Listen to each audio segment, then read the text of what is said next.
একটা হরিণ বা জাগুয়ারকে আস্ত গিলে ফেলে। এর নাম অ্যানাকোন্ডা, অ্যামাজনের নিঃশব্দ শিকারী, যার এক প্যাচেই ভেঙে গুড়িয়ে যায় বড় বড় প্রাণীর হাড়, থেমে যায় নিঃশ্বাস। পানির নিচে লুকিয়ে থাকে আরেক আতঙ্ক, দেখতে ছোট্ট কিন্তু নরকে টেনে নেওয়ার মতো হিংস্র।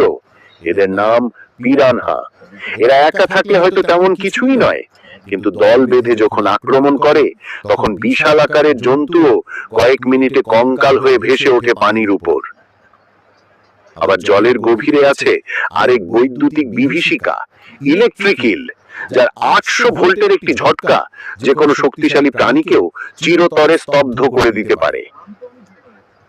আর জঙ্গলের ছায়ায় ঘেরা পাতার নিচে নিঃশব্দ পায়ে হেঁটে আসে এক প্রাচীন রাজা, যার নাম জাগুয়ার। সে দৌড়ায় না, সে চিৎকার করে না, কেবল একটি নিখুঁত লাফ আর শিকার নিশ্চিত। শুধু বড় প্রাণী নয়,